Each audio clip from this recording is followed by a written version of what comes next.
Thank you and good evening.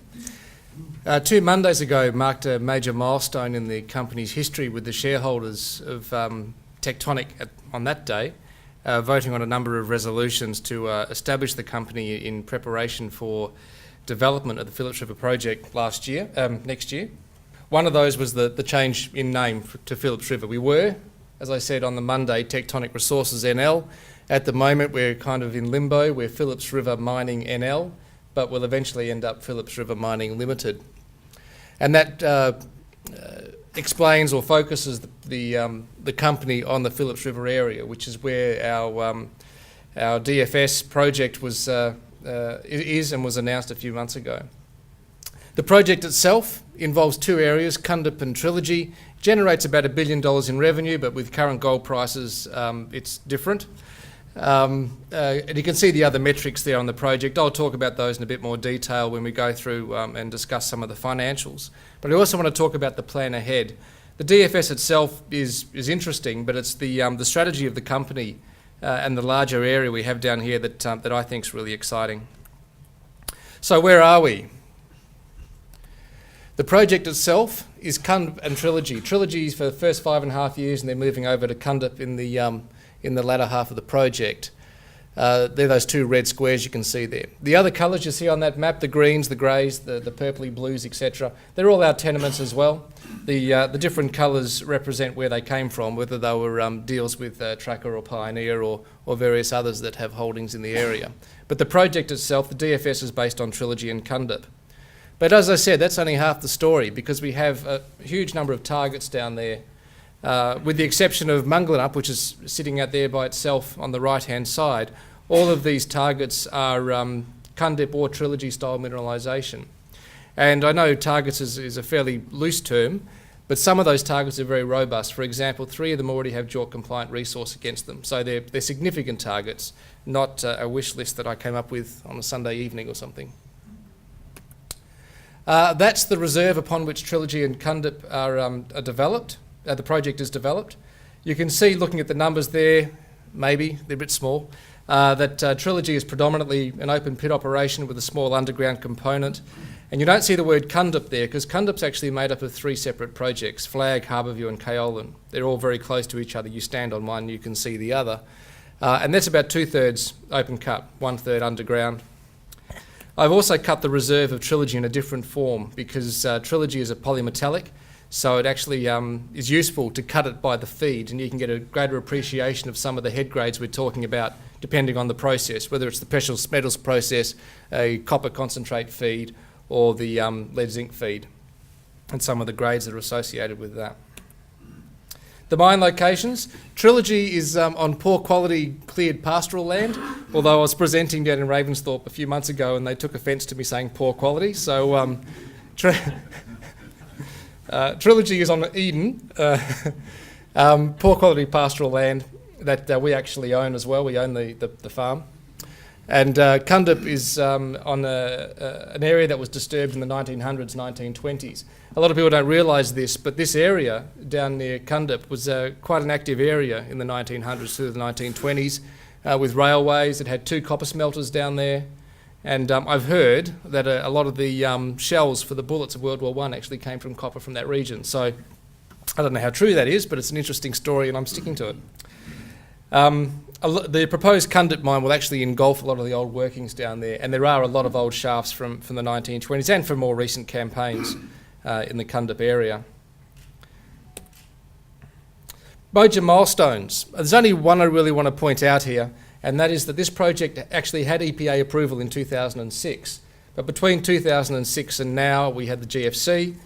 The company revisited the DFS and the project strategy, and made significant changes. So the EPA have said, no, you really need to start again, because we've made quite significant changes, and rightly so. The changes have been quite substantial. So this year is the big year for us. It's getting all our ducks in a row ready for development next year, with production in 2013, and things are moving pretty fast right now. So on to Trilogy itself. As I said, it's a mainly an open pit. There is a small underground component to take the last of the reserve out, We do notice a slight decrease in grade with depth, so we believe we've probably got most of the reserve out at the moment, but there may be some extension there. It's a 5.5-year operating life, and as I mentioned before, it's actually on our farmland, so it makes life a little easier when it comes to approvals and such when we're also the farmer.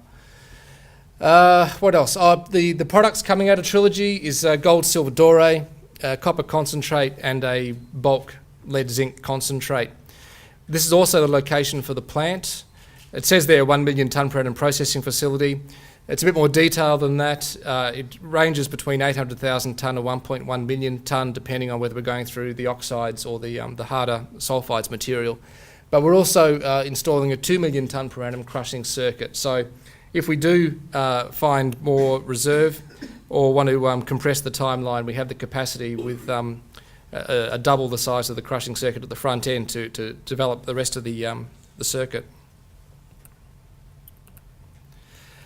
Trilogy is a Setex style deposit. These deposits are usually associated with diverging plate boundaries. So you tend to, if you found one of these, you tend to have found a whole cluster just by the nature of how they occur. They occur as these long strings where the plates are separating.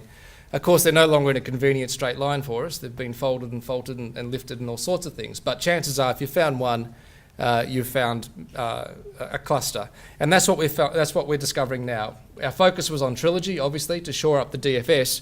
But now we're seeing similar patterns in other projects. And I'll talk about one in particular later on in the pack, 2 kilometres away from Trilogy.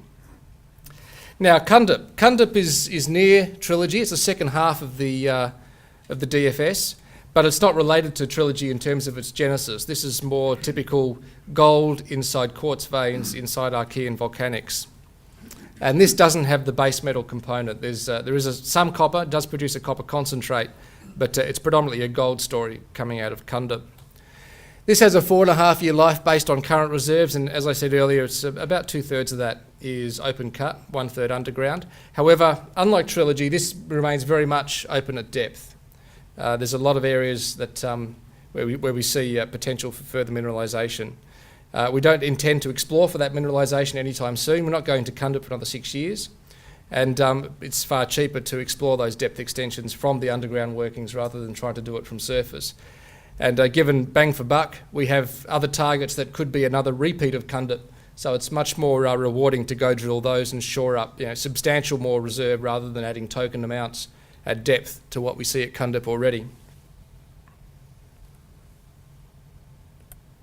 Onto the process flow sheet. This is a very simplified version because it is actually quite, I don't want to say the word complex. It's complex in the number of units, but not complex in the processes themselves. We go through a lot of domains at Trilogy and Condor. The 3 ones that you can summarise it as is, first of all, a gold ore, so a gold oxide ore containing some silver. Goes through a crushing grinding circuit, 3-stage crushing circuit, and then into a gravity circuit. Now, with some of the Condor ores, we're actually getting 40% of the gold out just through gravity separation. With Trilogy, it's less successful. The ore then goes through a Merrill-Crowe SART circuit. You may have heard of that. It's a variation on the concept of cyanide to dissolve the gold. The reason we have the Merrill-Crowe and SART in place is because we do contain this little bit of copper. And I know I'm obviously talking to a significant number of metallurgists out there, but there is a significant amount, well, not a significant amount. There's just enough of copper in the gold ore to be annoying. So we have the Merrill-Crowe SART circuit, which helps to relieve some of the OPEX associated with the copper going into solution. The net result of that is a doré product and this unusual beast called a copper-silver precipitate. It's interesting, but not really relevant. It's just basically a byproduct. Through the Merrill-Crowe SART process, we release the copper, and the copper precipitates out as a copper sulphide, with the waste actually being silver. So if you want to choose a waste, having silver as a waste is a pretty good choice. A very high value product, but we only produce about 1,000 tonnes of that over the life of mine. So it's not a big product, but certainly an interesting one. If the ore also contains copper, it goes through the same crushing and grinding and gravity circuits and then goes through a conventional copper float to produce a copper concentrate. And that will be shipped out of Esperance.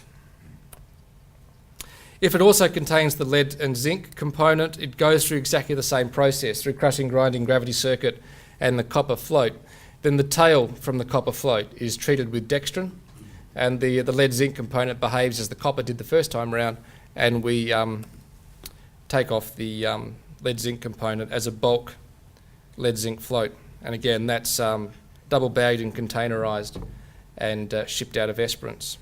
Now, this is the key to the project's, to the company's strategy. It's a very flexible plant. It takes oxide ores, transitional ores, sulfide ores. It takes gold ore, copper ore, lead zinc ore, etc. Any combinations, particularly that annoying gold with a little bit of copper. It can deal with all those, with that variety of feed.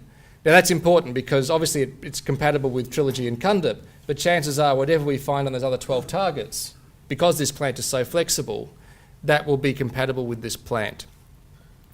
It's also a key to the strategy because if anybody else in the area happens to find similar mineralisation, our colleagues like Tracker, like Pioneer, like First Quantum and Galaxy and others that are active down there, even the occasional farmer that has a few tenement holdings down there, if they find similar mineralisation, then chances are we are their toll processing solution as well. In fact, there's some tailings, as I said, it was active in the 1920s, etc. There's some tailings down there that we've got our eye on as well as being potential supplemental feed. But there is a downside to this plant. It costs $145 million.